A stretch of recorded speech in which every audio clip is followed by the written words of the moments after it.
Dear student, कैसे हैं आप लोग? उम्मीद है बेहतर होंगे। एक एक करके हमने ढेर सारे चैप्टर्स डाल दिए और उम्मीद है कि आप लोग बेहतर पढ़ रहे होंगे।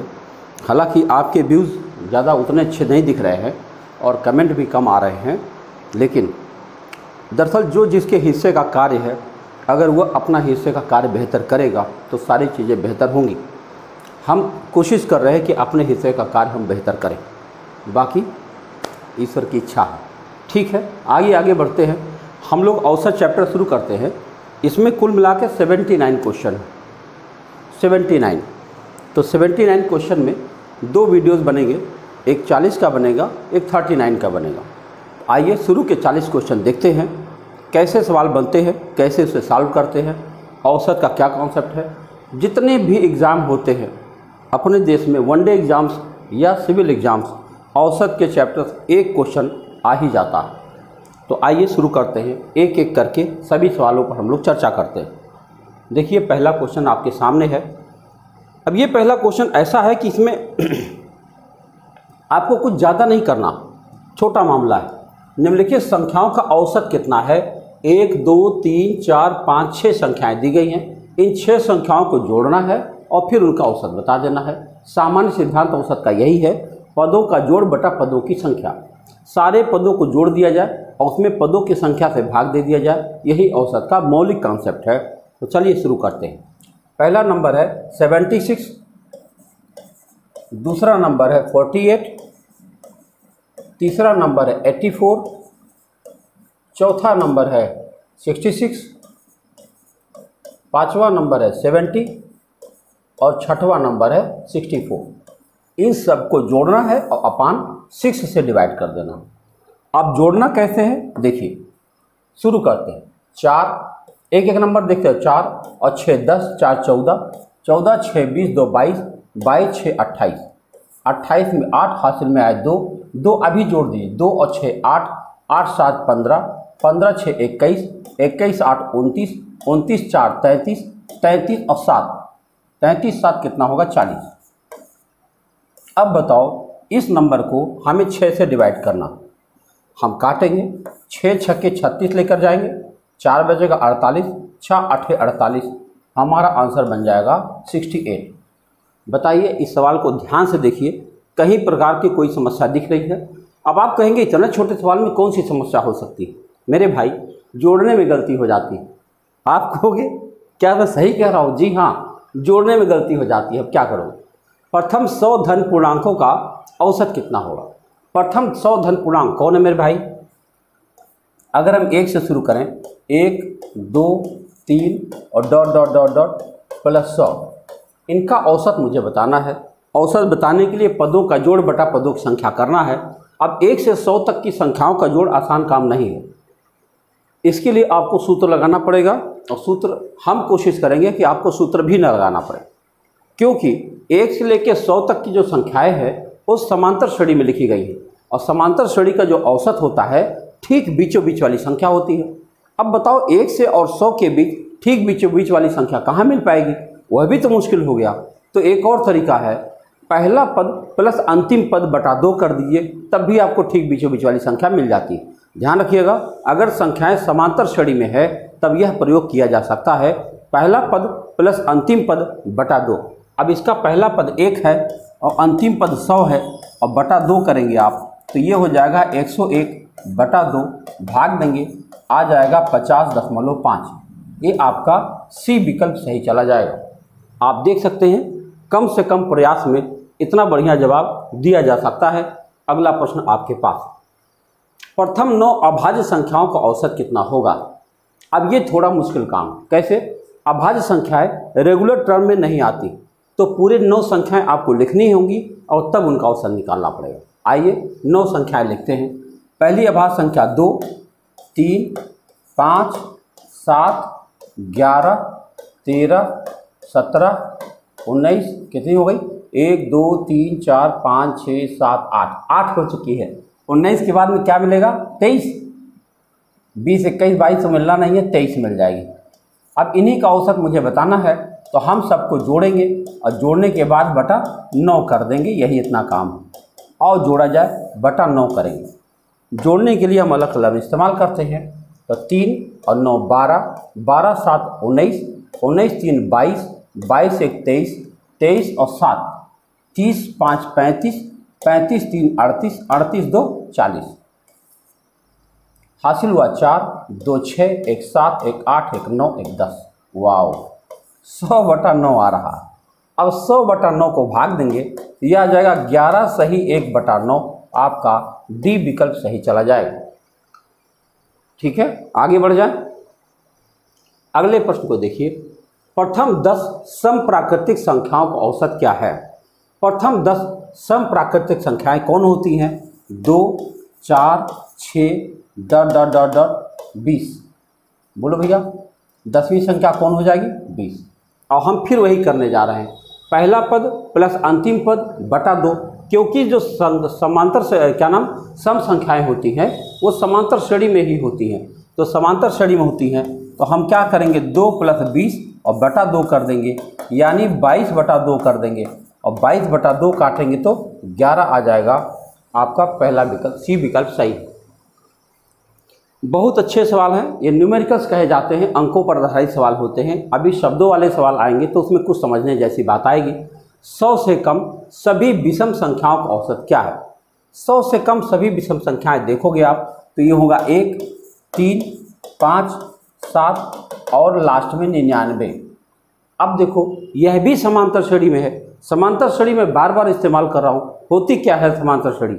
समांतर श्रेणी माने होता है ऐसा संख्याओं का सीरीज जिनके बीच में बराबर गैप पाया जाता है। अब आप देख लो 2 का गैप मेंटेन है, इसीलिए ये समांतर श्रेणी हो गया। और इनका औसत निकालने के लिए हम पहली संख्या प्लस अंतिम संख्या बटे 2 करने जा रहे हैं। तो 1 + 99/2 करेंगे तो ये हो जाएगा 100/2 और भाग देने पर आएगा 50 और आपका डी विकल्प सही चला जाएगा। आइए अगले प्रश्न पर बात करें। अगला प्रश्न है 50 तक की सभी समप्राकृतिक संख्याओं का औसत क्या है? 50 तक की यानी 50 को शामिल करना है, यानी 2 है 4 है 6 है और ... 50। 2 से लेकर 50 तक की सभी सम संख्याओं का औसत ज्ञात करना है। क्योंकि ये सारी की सारी समांतर श्रेणी में है तो हम पहली संख्या प्लस अंतिम संख्या बटा 2 कर देंगे तो 52/2 हो जाएगा। भाग देने पर 26 आ जाएगा। सी विकल्प आपका सही जा रहा। आइए अगले प्रश्न पर चर्चा करें। 3 के प्रथम 5 गुणजों का औसत कितना है? 3 के प्रथम 5 गुणज कौन है? 3 है 6 है 9 है 12 है और 15 है। देखो 3 के प्रथम 5 गुणज कौन है? अब आप देखो, क्योंकि मैं सारी संख्याएं लिख चुका हूं तो मैंने कहा था यदि संख्याएं समांतर श्रेणी में हो तो उनका औसत ठीक बीच वाली संख्या अथवा पहली संख्या प्लस अंतिम संख्या बटा 2 होती है। अब क्योंकि सारी संख्याएं मेरे सामने हैं तो बीच वाली संख्या हमें दिख रही है तो हमें और कहाँ जाना है, हम अपना औसत निकाल चुके हैं। लेकिन अगर ये दिख न रही होती तो हम क्या करते, पहली संख्या प्लस अंतिम संख्या बटा 2 करते, 18/2 करते और तब भी अपना उत्तर 9 ही निकालते। लेकिन क्योंकि दिख रही थी बीचों बीच वाली संख्या, वह हमारा औसत बन चुकी है। आप खुद देख सकते हैं, अगर गणित पर आपका पकड़ शानदार है तो सवाल कितने आसानी से होते, नहीं तो इन सभी सवालों के लिए कैसे कैसे सूत्र इस्तेमाल किए गए हैं आप देखोगे किताब तो समझ में आएगा। प्रथम 10 प्राकृतिक संख्याओं के वर्गों का औसत क्या होगा? अब यहाँ पे कुछ काम करना पड़ेगा। आपको याद होगा वर्गों के योग का एक सूत्र होता है, वर्गों का योग। देखो अगर वर्गों का योग है तो उसके लिए सूत्र बना हुआ है n+1 2n+1 अपान 6। अब क्योंकि मुझे औसत ज्ञात करना है तो योग की जगह हम हटा करके औसत लिख देंगे। औसत माने पदों का जोड़ बटा पदों की संख्या, क्योंकि n संख्या है तो n से हमें भाग भी देना होगा। अब ये हमारा फार्मूला बन जाएगा। प्रथम 10, देखो प्रथम 10 प्राकृतिक संख्याओं के वर्गों का औसत निकालना है तो वर्गों का योग जो था उसमें पदों की संख्या से भाग दे देंगे तो औसत निकल जाएगा। पदों की संख्या n रहेंगी तो हमारे पास फार्मूला बन गया n+1 2n+1 अपान 6n। और इसी में वैल्यू रख देते, हमारा उत्तर बन जाएगा। n की जगह हम 10 लिख देंगे तो ये होगा 10 गुणा 11 गुणा 10 दूनी 20 एक 21 अपान 6 गुणा 10, n की जगह 10 लिखना। अब ये 10 देखो यहीं से ख़त्म हो रहा है। अब यहाँ से 3 दूनी 6 होगा, 3 सते 21 होगा। अब 77/2 हो गया। 77/2 को काटेंगे आप तो 2 तियाँ 6, 2 आठे 16 और 2 पचे 10। आपका उत्तर हो जाएगा 38.5। कितना हो जाएगा? 38.5 हो जाएगा। अगले प्रश्न पर चलते हैं। लिखा है 25a + 25b बराबर 115, तो a + b का औसत क्या होगा? जरा ध्यान से देखो, 25a + 25b बराबर है 115, तो क्या हम यहाँ 25 कामन ले सकते हैं? तो ये बन जाएगा a + b बराबर 115। तो बताओ a + b का मान क्या हो जाएगा? 115/25 हो गया। लेकिन मुझे a + b का औसत बताना है तो हमें a + b/2 करना होगा, और /2 अगर हम करेंगे तो अगर यहाँ /2 करेंगे तो यहाँ भी /2 हो जाएगा। अब इसी को हम काटेंगे और हमारा उत्तर बन जाएगा। आओ काटते हैं। 115 गुणा कुछ नहीं, 115/25 गुणा 2। 25 गुणा 2 माने 50 होता है। जीरो काट के यहाँ दसों लगा देंगे, 5 से भाग देंगे, 5 दूनी 10 और 0.5 तियाँ 15। आपका उत्तर आना चाहिए 2.3। यहाँ दिख नहीं रहा। देखो 5 दूनी 10, 1 बचेगा 11, 15 हो जाएगा और 5 तिहाई 15। आपका उत्तर बन जाएगा 2.3। यहाँ विकल्प में नहीं दिख रहा। तो मेरे भाई अच्छे से आप समझ रहे होंगे, 5 संख्याओं का औसत 10 है। कौन सी संख्या जोड़ी जाए कि औसत 12 हो जाए? बताइए। 5 संख्याओं का औसत 10 है। बताइए 5 संख्याओं का औसत 10 है यानी ये 50 है।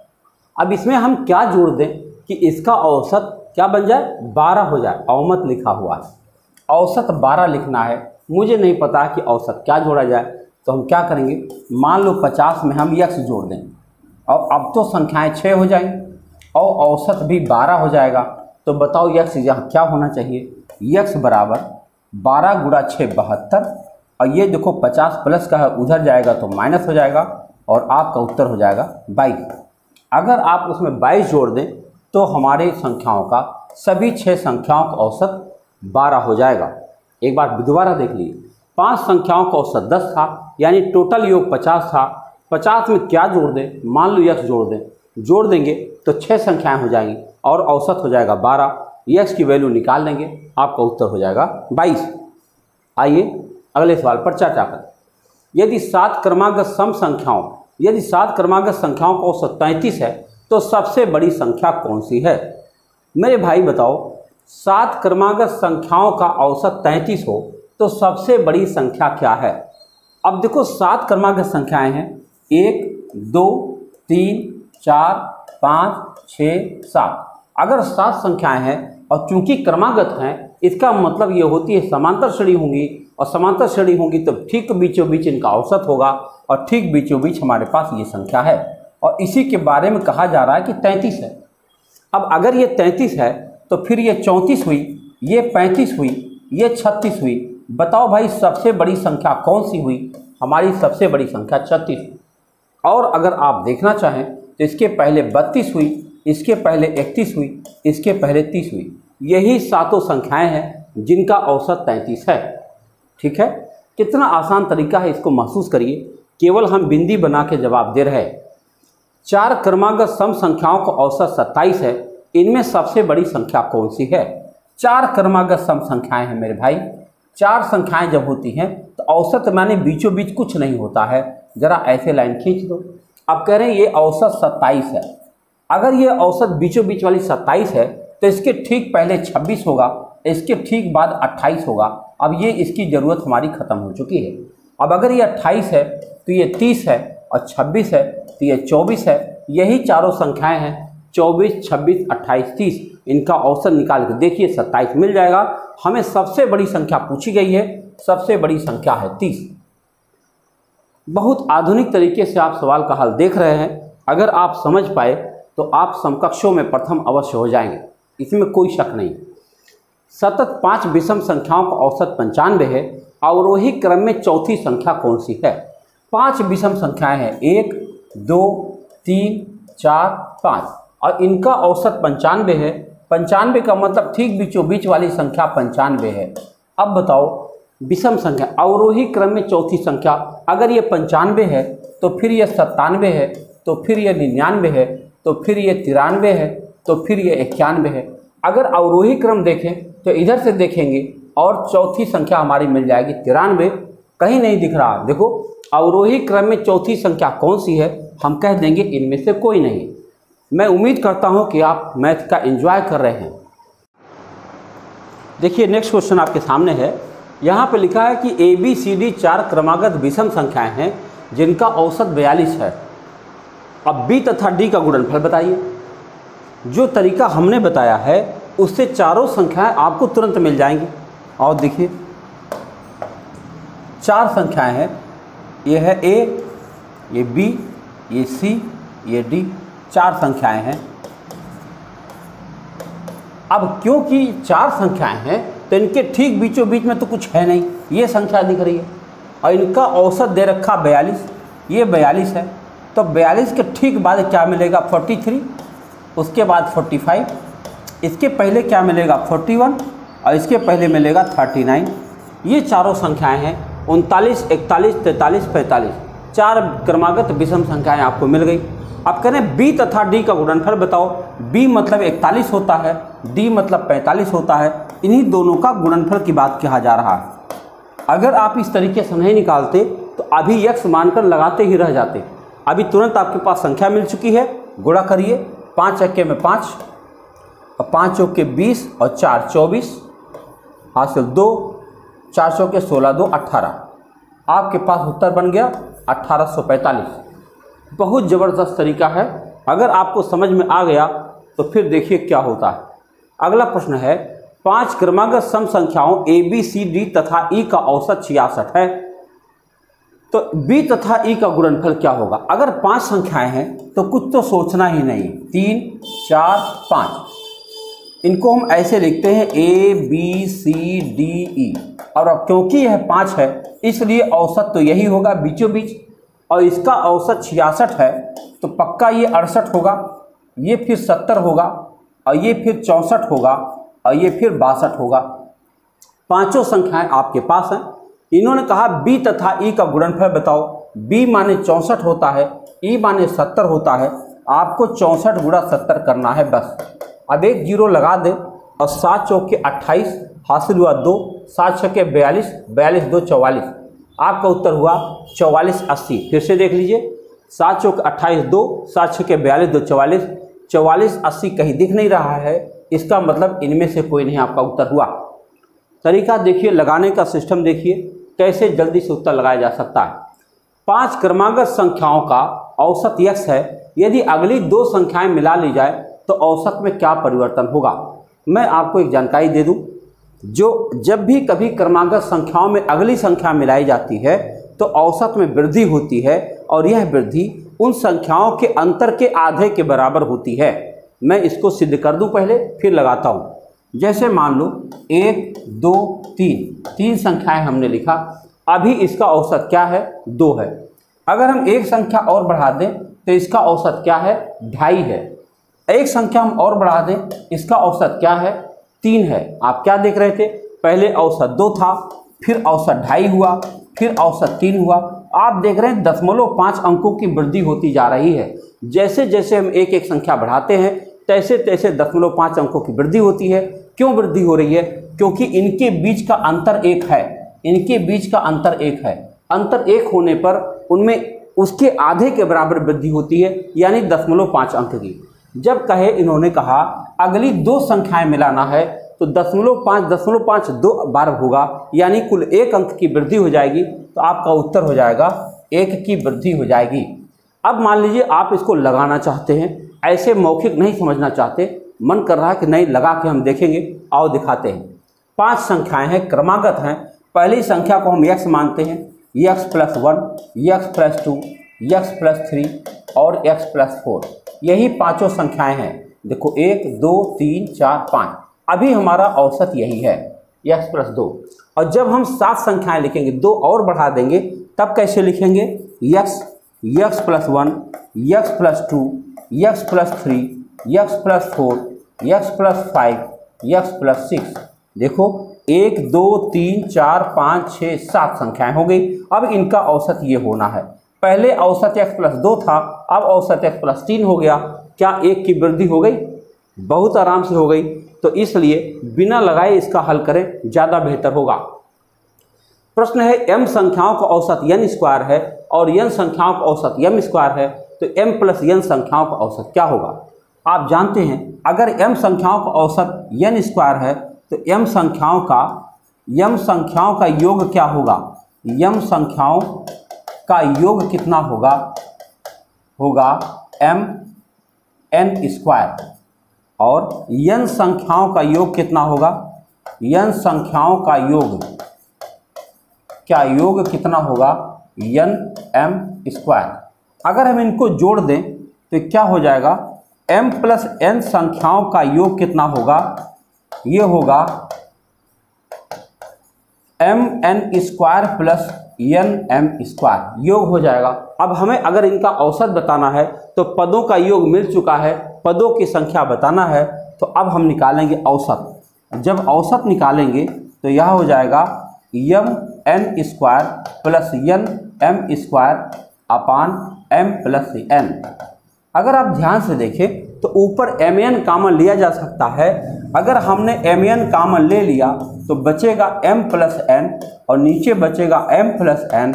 तो क्या होगा? ये दोनों कट जाएंगे, केवल आपका आंसर हो जाएगा mn। क्या हो जाएगा? mn। तो ये हो जाएगा m प्लस n संख्याओं का औसत क्या बन जाएगा?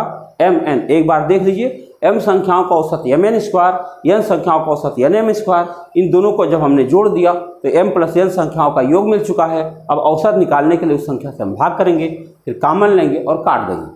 आइए अगले प्रश्न पर चर्चा करें। 3 संख्याओं का औसत 7 है तथा पहली 2 संख्याओं का औसत 4 है, तीसरी संख्या बताओ। मेरे भाई 3 संख्याओं का औसत 7 है, इसका मतलब टोटल 21 है, और पहली 2 संख्याओं का औसत 4 है, इसका मतलब 4 गुना में 8 है। बताओ अगर हम घटा दें तो क्या हो जाएगा? एक ही संख्या बची है, तीसरी संख्या हमारे पास बची है, कितनी हो जाएगी? 11 में से 8 घटाओ 3 और 13, यानी कुल मिलाकर वह संख्या कौन सी हो गई? 13। ये आपका सवाल हो गया, बिना कुछ खास काम किए आसानी से उत्तर आपके पास। 3 संख्याओं का औसत 28 है। यदि पहली संख्या दूसरी की आधी हो तथा तीसरी संख्या दूसरी की दोगुनी हो तो तीसरी संख्या बताओ। देखो भाई 3 संख्याओं का औसत 28 है। अब यहाँ मैंने लिख दिया पहली संख्या, ये दूसरी संख्या, ये तीसरी संख्या। समझिएगा, पहली संख्या दूसरी की आधी हो तथा तीसरी संख्या दूसरी की दोगुनी हो। अगर हम इस दूसरी संख्या को 2x मान लें तो पहली संख्या आधी है तो x होगी, और तीसरी संख्या दूसरी की दुगुनी है तो 4x होगी। अब ध्यान से देखो, पहली संख्या दूसरी की आधी है तथा तीसरी संख्या दूसरी की दुगुनी है। अब कह रहे हैं इनका औसत 28 है। अगर हम इन्हें जोड़ दें और बटा 3 कर दें तो औसत हमारा 28 आना चाहिए। अब 4 2 6 1 7x, 7x बराबर ये 3 वहाँ जाएगा तो 28 गुणा 3 हो जाएगा। 7 से हम 28 को काट सकते हैं, x बराबर हो जाएगा 12। हमसे क्या पूछा गया? तीसरी संख्या बताओ। तीसरी संख्या 4x है, 1x के वैल्यू 12 आ चुकी है, तो बताओ 12 गुणा 4 बराबर 48। क्या हमारा पहला विकल्प सही जाएगा? मैं उम्मीद करता हूं कि आप बहुत बेहतर समझ रहे हैं। अगले प्रश्न पर चर्चा करें। 5 संख्याओं का योग 240 है। इनमें से पहली 2 संख्याओं का औसत 30 है तथा अंतिम 2 संख्याओं का औसत 70 है। तीसरी संख्या बताइए। 5 संख्याएं हैं, देखो भैया जी, 1 2 3 4 5। इन पांचों संख्याओं का योग 240 है। इन सबका योग कितना है? 240 है। मैंने एक जगह लिख दिया। अब कह रहे हैं पहली 2 संख्याओं का औसत 30 है। औसत 30 है यानी योग क्या हुआ? 60 हुआ। और अंतिम 2 संख्याओं का औसत 70 है। इसका मतलब 2 गुणा 70 बराबर 140 हुआ। अब अगर 140 और 60 हम जोड़ दें तो इस संख्या को छोड़कर बाकी संख्याओं का योग मिल जाएगा। और जोड़ते हैं तो 0 और 14 और 6 20 हो जाएगा। बताओ भैया 140 और 60 जोड़ेंगे 200 हो जाएगा। अब यह 200 कौन है? ये केवल इस संख्या को छोड़कर बाकी चारों संख्याओं का योग 200 है। अब इस 200 को अगर हम इसमें से माइनस कर देंगे तो हमें बीच वाली संख्या 40 मिल जाएगी। दिया नहीं गया है इनमें से कोई नहीं। तीसरी संख्या पूछा गया है 40 होना चाहिए, 40 विकल्प में नहीं है, आपका उत्तर हो जाएगा इनमें से कोई नहीं। अगला प्रश्न देखिए, 5 संख्याओं का औसत 306.4 है। इनमें से पहली 2 संख्याओं का औसत 431 तथा अंतिम 2 संख्याओं का औसत 214.5 है। तो तीसरी संख्या बताओ। सेम क्वेश्चन है, 5 संख्याओं का औसत 304 है। पहला काम तो मुझे क्या करना चाहिए? 5 गुणे 306.4 कर लेना चाहिए। तो 5 चौक के 20 हासिल हुआ 2, 5 छः के 30, 2 32 और 5 तिहाई 15, एक अंक पर दशमलव 1532 है। इतना हमें ध्यान रखना है। पांचों संख्याओं का कुल योग है 1532। अब पहली 2 संख्याओं का औसत 431 है। बताओ 2 गुणा 431 करेंगे, 2 एक्के में 2, 2 तिया 6 और 2 चौके 8।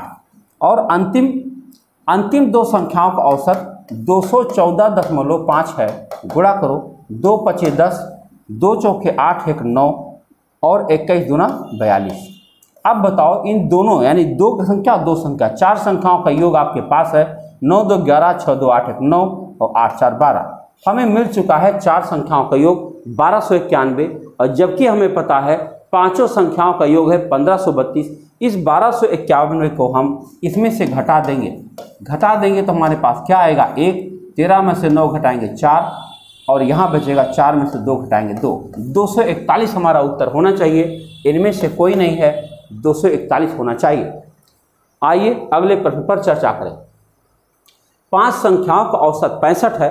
इनमें से प्रथम 2 संख्याओं का औसत 81 तथा अंतिम 2 संख्याओं का औसत 38 है। तीसरी संख्या बताओ।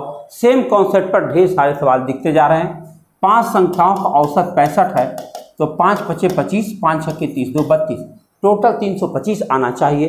प्रथम 2 संख्याओं का औसत 81 है, 2 एक्के में 2, 2 अट्ठे 16 और अंतिम 2 संख्याओं का औसत 38 है, 2 अट्ठे 16, 2 तिया 6 एक 7। हम जोड़ेंगे तो 7 6 13, 1 1 2, 238 आ चुका है। जबकि होना चाहिए 325। एक संख्या जो छोटी है यह घटाने पर प्राप्त हो जाएगी। 238 इसमें से घटा देंगे, 15 में से 8 घटाएंगे 7, 11 में से 3 घटाएंगे 8 और वह संख्या मिलनी चाहिए 87, जो कि बी विकल्प है। तो अच्छे से समझ में आ रहा होगा। आइए देखें सवाल को आपको कैसे हल करना है, प्रोसेस खाली देखते जाना है। अगला सवाल देखो, 13 संख्याओं का औसत 68 है। प्रथम 7 संख्याओं का औसत 63 है, अंतिम 7 संख्याओं का औसत 70 है। ध्यान रखना होगा जब 13 संख्याएं हैं तो अंतिम 7 और प्रथम 7 करोगे तो कुल 14 संख्याएं हो जाएंगी। इसका मतलब बीच वाली संख्या 2 बार काउंट की गई है। अगर हम चित्र के माध्यम से दिखाएं तो 1 2 3 4 5 6 7 8 9 10 11 12 13 संख्याएं। तो 2 2 4 2 6 7 ये प्रथम 7 संख्याएं ये हैं और अंतिम 7 संख्याएं ये हैं। बताओ इसका मतलब हुआ बीच वाली संख्या 2 बार काउंट कर ली गई है। तो इनके योग में से अब हम इसको घटाएंगे तब उत्तर बनेगा। आओ दिखाते हैं। 13 संख्याओं का औसत 68 है तो इसका मतलब 13 गुणा 68 हमारे पास होना चाहिए। 13 अट्ठे 104 हासिल 10, 13 छक्के 78 और 10 88। टोटल योग इतना ही हमको चाहिए। लेकिन हो क्या रहा है, प्रथम 7 संख्याओं का औसत 63 है, यानी 7 या 21 2, 7 छक्के 42, 2 44, 7 या 21 2, 7 छक्के 42 और 2 44 और अंतिम 7 संख्याओं का योग 70 है। तो ये हो गया 7 7 49 490। अब इन दोनों को अगर हम जोड़ दें तो कितना आ रहा? 1 9 4 13 हासिल 1 4 4 8 9 931 आ रहा। क्यों 931 आ रहा है? क्योंकि बीच वाली संख्या 2 बार काउंट कर ली गई है। अब अगर हम 931 में से इस 884 को माइनस कर देंगे तो हमें बीच वाली संख्या मिल जाएगी, क्योंकि वही 2 बार काउंट करी गई है। 11 में से 4 घटाएंगे 7, 12 में से 8 घटाएंगे 4 और बस 47 होना चाहिए। हमारा बी विकल्प सही जा रहा। ठीक है, लगाने का तरीका प्रोसेस देख लीजिए, ज़्यादा मेहनत नहीं करना पड़ेगा। 2 संख्याओं ए तथा बी का औसत 20 है, बी तथा सी का औसत 19 है, सी तथा ए का औसत 21 है। ए का मान बताइए। क्या बताएंगे? बताओ ए प्लस बी का औसत 20 है तो हम 2 गुणा 20 बराबर 40 कह सकते हैं। बी तथा सी का औसत 19 है तो 2 गुणा 19 बराबर 38 कह सकते हैं। और C तथा A का औसत 21 है तो 2 गुणा 21 बराबर 42 कह सकते हैं। अगर हम इसको जोड़ दें तो ये हो जाएगा 2A plus 2B plus 2C। तो हम यहाँ 2 कॉमन ले लेंगे और ये बनेगा A plus B plus C। और यहाँ क्या आ जाएगा 8 2 10 1 5 3 8 4 12 120 आ जाएगा। इसका मतलब A plus B plus C 2 हम उधर ले जाएंगे तो भाग करेंगे A plus B plus C बराबर 60 आ जाएगा। हमको A का मान बताना है जबकि हमें पता है B प्लस C की वैल्यू 38 है। अगर B प्लस C की वैल्यू 38 है और उधर लेकर चले गए तो 38 यहाँ से घट जाएगा और केवल A बराबर क्या हो जाएगा 10 में से 8 घटाएंगे 2 और 5 में से 3 घटाएंगे 2। A की वैल्यू आ जाएगी 22 जो कि B विकल्प में दिया गया है। सवाल लगाने का प्रोसेस समझ लीजिए। ऐसे आप अभ्यास करेंगे तो कई सारे सवाल आपके हल हो जाएंगे। अगले प्रश्न पर चर्चा करें। A तथा B की औसत मासिक आय 14,000, B तथा C की औसत मासिक आय 1,56,000 15,600 और A तथा C की मासिक आय 14,400, तो B की मासिक आय बताओ। सेम टाइप ऑफ क्वेश्चन है, आओ लगाया जाए। हम A प्लस B करने जा रहे हैं। A प्लस B बराबर हो जाएगा 2 गुणा 14,000। 2 गुणे 14,000 बराबर होता है 28,000। फिर हम B प्लस C की वैल्यू निकालेंगे 2 गुणा 15,600। अब 15,600 को दोगुना करेंगे तो क्या बनेगा 0 0 5 के 2 से काटो 2 छक्के 12 1 और 15 दूना 30 31। अब C प्लस A की वैल्यू निकालेंगे तो 2 गुणा 14,400 है तो 28,800 हो जाएगा। 28,800 हो जाएगा। अब फिर हम जोड़ेंगे, एकदम सेम तरीका है। यहाँ पे 2 ब्रैकेट में A plus B plus C आ जाएगा और यहाँ क्या आ जाएगा और जोड़ते हैं 0 0 8 2 10 1 और 8 2 10 8 18 1 3 3 6 2 8 इतना आ जाएगा। बताओ A plus B plus C की वैल्यू क्या हो जाएगी, 2 से भाग दोगे तो आ जाएगी 44,000। हमें केवल B की मासिक आय बताना है तो B की बतानी है तो C प्लस A की वैल्यू क्या आई है। C प्लस A की वैल्यू आई है 28,800। इसमें से हम घटा देंगे C और A, यानी A और C की वैल्यू हमें पता है 28,800। अगर हम इसको घटा देंगे तो केवल B की वैल्यू आ जाएगी, कितना आ जाएगी 0 0 10 में से 8 घटाएंगे 2, 13 में से 8 घटाएंगे तो 5, बोलो भैया, और 3 में से 2 घटाएंगे 15,200। कहीं पर विकल्प दिख रहा है C विकल्प, ध्यान से देखिए 15,200 आपका उत्तर बन रहा। तो इस तरह से देखिए कितने अच्छे से यह सवाल आपको क्लियर हो रहा होगा। आइए आप मैसेज जरूर करिएगा, मैसेज आप कम करते हैं। एक समूह में विद्यार्थियों के औसत अंक 63 है। इनमें से 3 के प्राप्तांक इतना इतना इतना दिया हुआ है। शेष 6 विद्यार्थियों के औसत अंक कितने हैं बताओ। ये बात बताओ, एक समूह में विद्यार्थियों के औसत अंक दे रखे हैं, 3 के बता रहा है और कह रहा शेष 6 के बताओ। यार 3 का बता दिया हूं और शेष 6 का बताओ तो 9 नहीं हुआ। ये तो ऐसे चुटकुला याद आ गया हमको। वो कहा, संता ने बंता से कहा, अगर तुम बता दो मेरे हाथ में क्या है तो ये अंडा तुम्हें दे दूं। तो उसने कहा कुछ हिंट दो।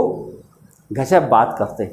अगर इतनी सामान्य सी बात कह रहे हैं, एक समूह में कुछ विद्यार्थी थे, उनका औसत 63 है, इनमें से 3 के प्राप्तांक दे रखे हैं और शेष 6 विद्यार्थियों को औसत अंक बता दो। इसका मतलब 9 लोग थे। अब अगर 9 लोग थे और उनका औसत 63 था, इसका मतलब 9 3 27 2 और 9 6 54 और 2 56, यानी कुल 567 था। इनमें 3 के हिसाब दे रखा है, क्या दे रखा है 78 प्लस 69 और प्लस 48 ये दे रखा है। और जोड़ लेते हैं तो 8 और 8 16, 16 9 25, 8 2 4 6 6 12, 12 7 19। अब इसको श्रीमान जी घटा दें तो 2 आ जाएगा और यहाँ पे 16 में से 9 गया तो 7 आ जाएगा, 4 में से 1 घटाओगे तो 3 आ जाएगा। ये जो 372 आया है ये 6 विद्यार्थियों का योग है। अगर इसमें हम 6 से भाग दे देंगे तो 6 छक्के में 36 हो जाएगा और 6 दूना में 12 हो जाएगा।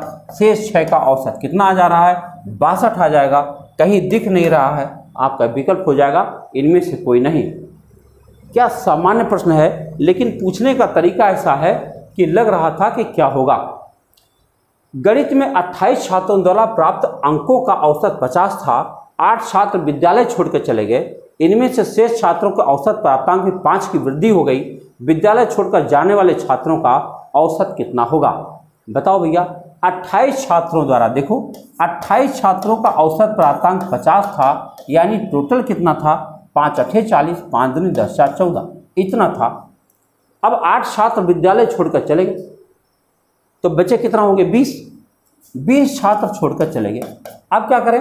औसत प्राप्तांक में 5 की वृद्धि हो गई, 5 की वृद्धि हो गई तो 50 की जगह 55 हो गया होगा। जरा चेक करो भाई। अब इनका गुणा करो, 0, 2 पचे 10 और 2 पचे 10 11, यानी जाने वाले लोग जो थे वो केवल 300 लेकर जा पाए। सवाल क्या था? विद्यालय छोड़कर जाने वाले छात्रों का औसत प्राप्तांक कितना था? 8 लोग छोड़कर गए हैं, 8 लोगों का टोटल योग था 300। अगर इनका औसत निकालना हो तो 8 से भाग दे दो भैया। 8 तियां 24, 8 सते 56 और 8 पचे 40, 37.5, यानी जो 8 लोग गए हैं उनका औसत था 37.5। ठीक है, लगाने का तरीका आप देख लीजिए क्या क्या किया गया है, एक बार में उत्तर बन जाएगा।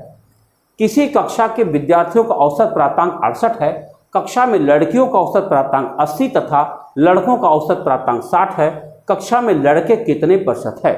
अगर ऐसे प्रश्न आपको मिले तो इन्हें मेथड ऑफ एलिगेशन से करना आपके लिए ज़्यादा बेहतर होगा। अब ये मेथड ऑफ एलिगेशन क्या होता है और दिखाते हैं।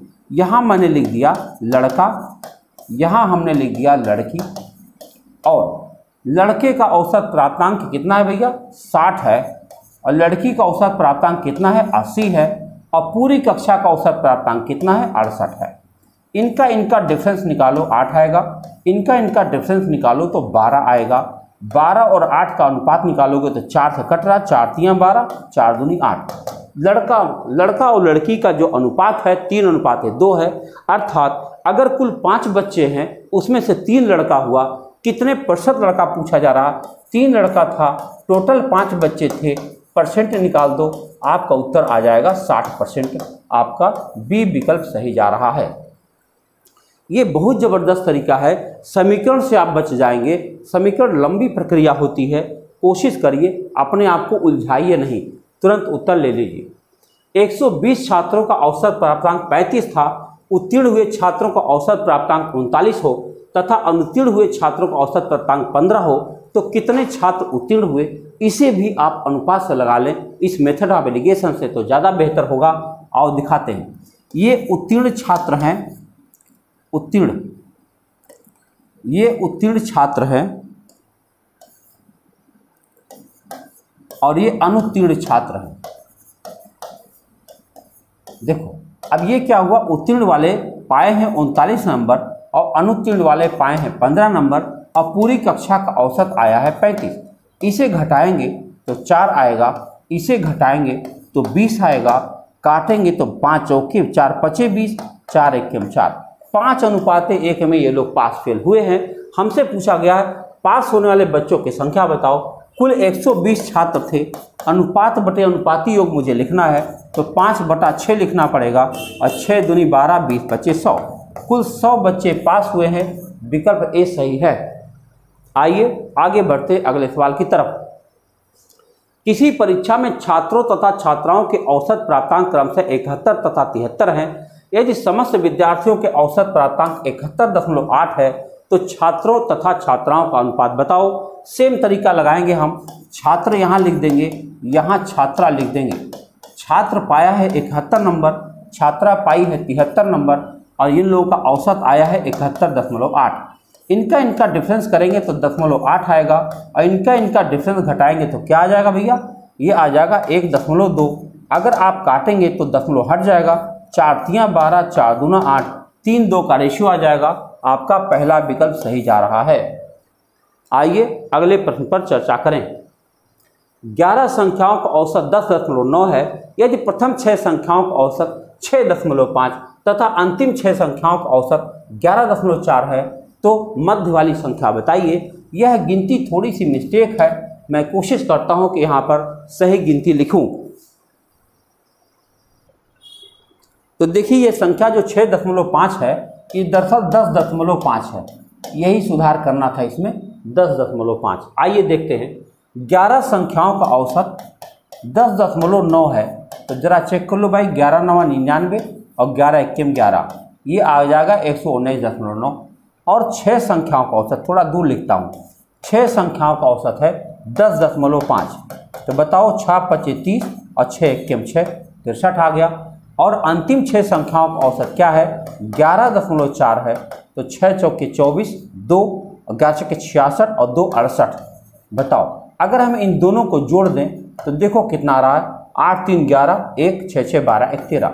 इनको जोड़ने पर इतना आ रहा है, जबकि आपको पता कुल 11 संख्याएं हैं, जबकि यहाँ 12 संख्याएं हो जा रही हैं। अब हमें जो बीच वाली संख्या कैसे निकलेगी, इस संख्या में से इसको घटा दिया जाए तो बीच वाली संख्या मिल जाएगी।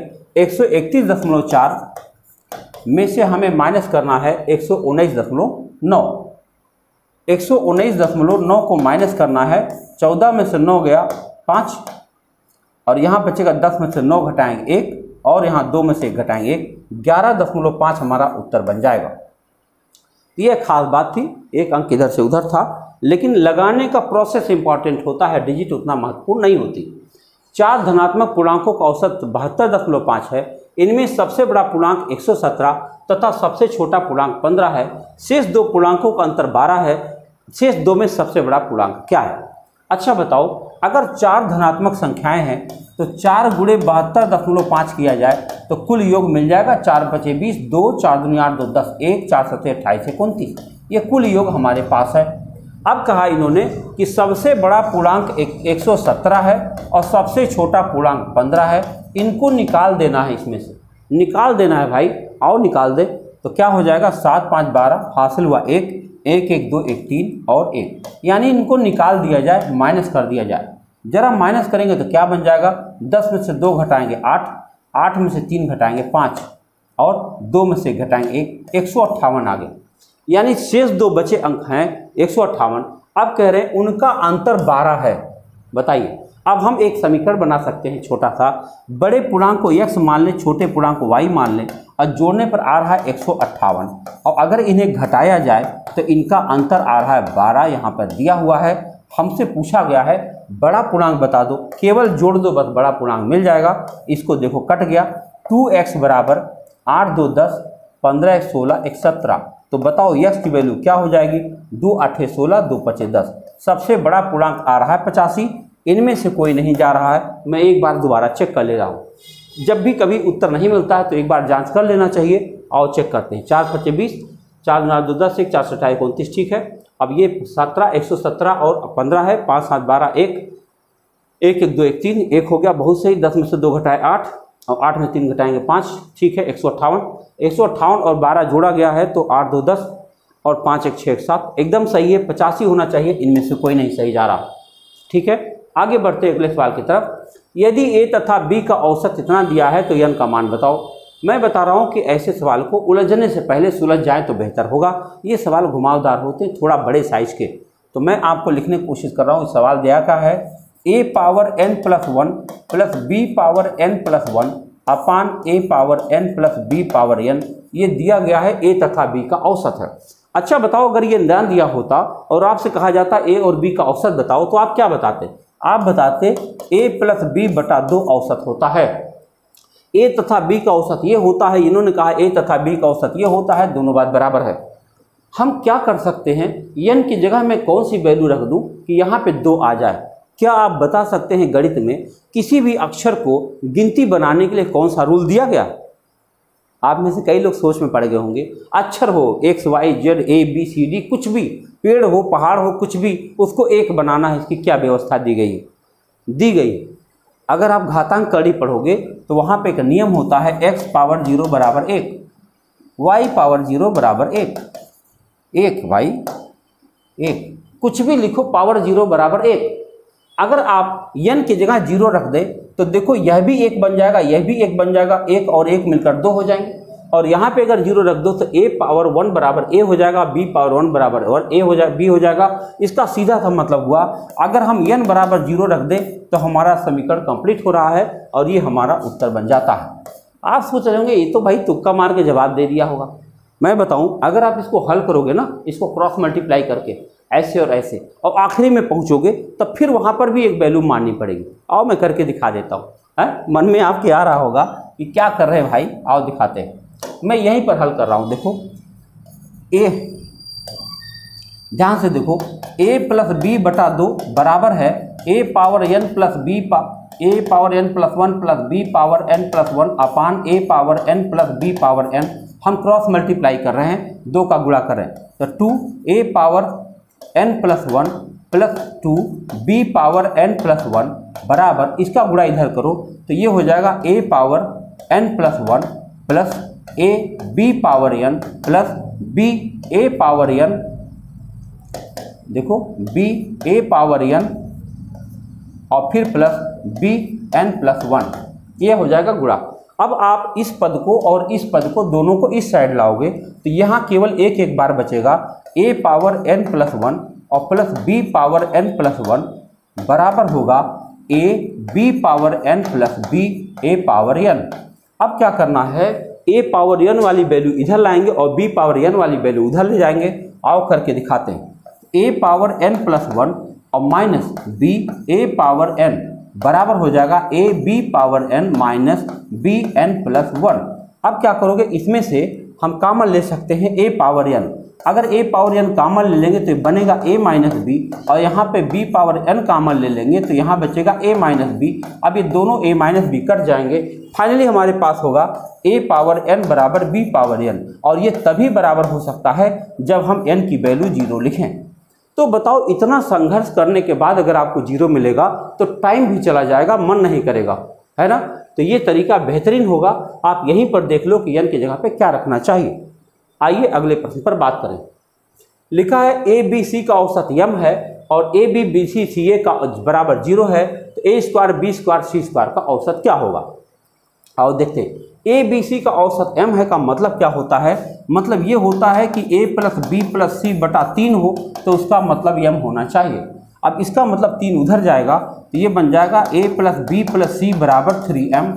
अब हम होल स्क्वायर करेंगे, क्यों करेंगे, क्योंकि हमको a square b square c square का औसत चाहिए, तो होल स्क्वायर करेंगे दोनों साइड में। तो देखो क्या होता है, ये बनेगा a square plus b square plus c square plus 2 ab bc ab plus bc plus ca bc plus ca और बराबर हो जाएगा 9m स्क्वायर। अब बताओ, इसकी वैल्यू हमें दे रखी है 0, अगर 0 है तो 0 गुणा 2 बराबर 0 होगा, यानी अब हम जान चुके हैं कि a square plus b square plus c square बराबर होता है 9m स्क्वायर। लेकिन मेरे भाई ये तो अभी इनका योग आया है, हमें इनका औसत चाहिए। औसत निकालने के लिए 3 पद हैं, बटा 3 करना पड़ेगा, तो इधर भी बटा 3 करना पड़ेगा, और इसको अगर हम काटेंगे तो 3 3 9 हो जाएगा, आपका उत्तर हो जाएगा 3m स्क्वायर। कहाँ गया, बी विकल्प आपका सही जा रहा है। अच्छे से देख लीजिए कैसे लगाया जाता है, सवालों को लेके कैसे कॉन्फिडेंट रहा जाता है, संख्याओं को सीखना है। 5 संख्याओं का औसत 18 है, एक संख्या छोड़ देने पर औसत 16 हो जाता है, छोड़ी गई संख्या क्या है। 5 संख्याओं का औसत 18 है अर्थात योग 90 होगा, एक संख्या छोड़ दोगे 4 संख्या हो जाएगा, तब औसत 16 हो जाएगा, तब हो जाएगा 64। छोड़ी गई संख्या क्या है, 10 में से 4 घटाओगे 6 आएगा, 8 में से 6 घटाओगे 2 आएगा, छोड़ी गई संख्या 26 है। बताइए कैसा रहा ये सवाल। अगला प्रश्न देखिए, एक कार 7 माह के पेट्रोल की मासिक खपत 110 लीटर है, यदि अगले 5 माह की औसत मासिक खपत 46 से 86 लीटर है तो इस कार के पूरे वर्ष की औसत मासिक खपत क्या है। 7 माह की औसत खपत है 110 लीटर, यानी 11 7 77 770 लीटर, और अगले 5 माह की औसत खपत है 86 लीटर, यानी 5 6 30, 3 5 8 40 3 43। पूरे साल भर के अंदर उसने कितना तेल खर्च किया है 1200, और उसको 12 से भाग दे देंगे तो आपका उत्तर क्या हो जाना चाहिए, जरा बताओ भैया। 100 लीटर होना चाहिए। देख रहे हैं आप सवाल को। आइए नेक्स्ट क्वेश्चन देखिए, एक वर्कशॉप में कार्यरत सभी कर्मचारियों का औसत वेतन 8000 है, इनमें से 7 अभियंताओं का औसत वेतन 12000 तथा शेष कर्मचारियों का औसत वेतन 6000 है। इस वर्कशॉप में कार्यरत सभी कर्मचारियों का संख्या बता दो। देखो हमने यहाँ लिख दिया अभियंता, अभियंता हमने लिख दिया, और यहाँ पर लिख दिया कर्मचारी, शेष कर्मचारी छोटे वाले। तो अभियंता हमारे पास कितना है, वेतन इनका 12000 है, और जो छोटे कर्मचारी उनका वेतन 6000 है, लेकिन औसत वेतन 8000 दिया गया है। तो भाई जी इनका डिफरेंस निकालोगे तो 4000 आ जाएगा, और इनका डिफरेंस निकालोगे तो 2000 आ जाएगा। इसका मतलब ये भी हुआ कि इंजीनियर यानी अभियंता और कर्मचारी में 1:2 का रेशियो है। अभियंताओं की संख्या 7 बताई जा रही है। बताओ, अभियंताओं की संख्या 7 बताई जा रही है, इनका अनुपात 1 है तो संख्या 7 है, इनका अनुपात 2 है तो संख्या 14 होना चाहिए। अब 7 और 14 दोनों जोड़ोगे, बताओ भैया 7 और 14 जोड़ोगे तो क्या बन जाना चाहिए? 21, यानी उस वर्कशॉप में टोटल 21 कर्मचारी काम कर रहे हैं। ठीक है, आइए बढ़ते अगले सवाल को।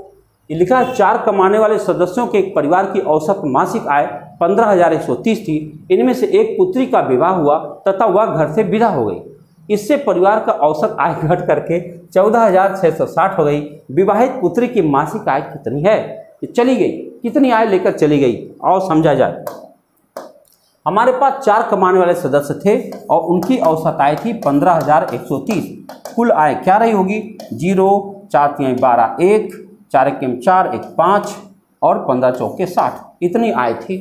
अब एक चली गई, उसमें से एक चली गई तो 3 बची होगी। अब 3 बची होगी तो उसकी आय रही होगी 14,000। इनका औसत क्या है? 14,660। जरा गुणा कर लो भाई, 3 0 जा 0, 3 छके 18, 3 छके 18, 1 19, 1 14 3 42, 1 43। बस घटा दो मेरे भाई, जो पुत्री गई है उसका हाल मिल जाएगा। 12 में से 8 घटाओगे 4, 14 में से 9 घटाओगे तो 5, और यहाँ बचेगा 9 में से 3 घटाओगे 6, और यहाँ पर अगर आप घटाओगे 5 में 4 घटा 1, 16,540। बहुत रुपया कमाती थी भाई, 16,540 कमाती थी, जो चली गई। कोई दिक्कत? देख लो, लगाने का तरीका देख लो, कहीं कोई समस्या हो जरूर मैसेज करना। अगला प्रश्न आपके सामने है। ये एक व्यक्ति ए से बी तक x किलोमीटर प्रति घंटा की चाल से जाता है तथा वापस बी से ए तक y किलोमीटर प्रति घंटा की चाल से वापस आता है। पूरी यात्रा में उसकी औसत चाल बताओ। श्रीमान जी, ध्यान रखना होगा, जब भी कभी औसत चाल निकालना हो, चाल का मतलब वेलोसिटी पाई गई है, वेलोसिटी पाई गई है तो समांतर माध्य से काम नहीं चलेगा। पदों का योग बटे पदों की संख्या नहीं काम करेगा, इसमें हरात्मक माध्य का इस्तेमाल होगा। अब हरात्मक माध्य किसे कहते हैं?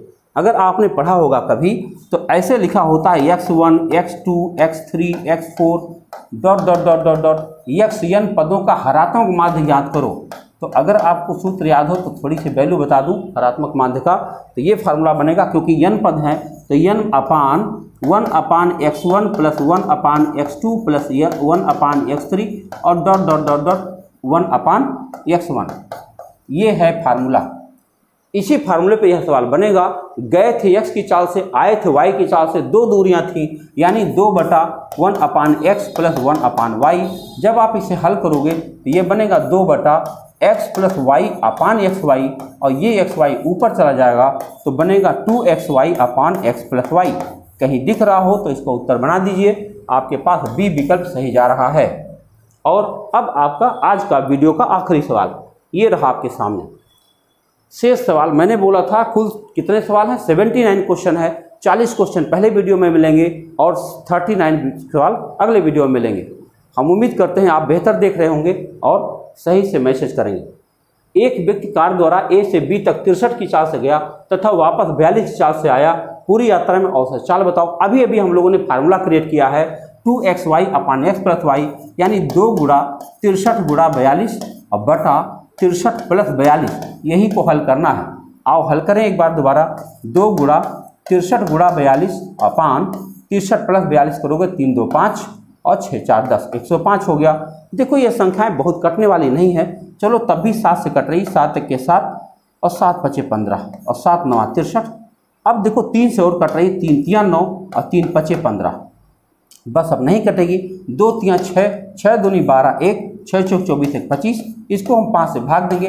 5 5 25 0, 5 चौके 20, 50.4 कहीं दिख रहा है, 50.4 किलोमीटर प्रति घंटा औसत चाल आ गई। यह आपका रहा 40 सवाल। औसत के 40 सवाल हैं, शुरू से है, एक तरफ से लगाइएगा, अच्छे से लगाइएगा, फिर बताइएगा कैसा लगा।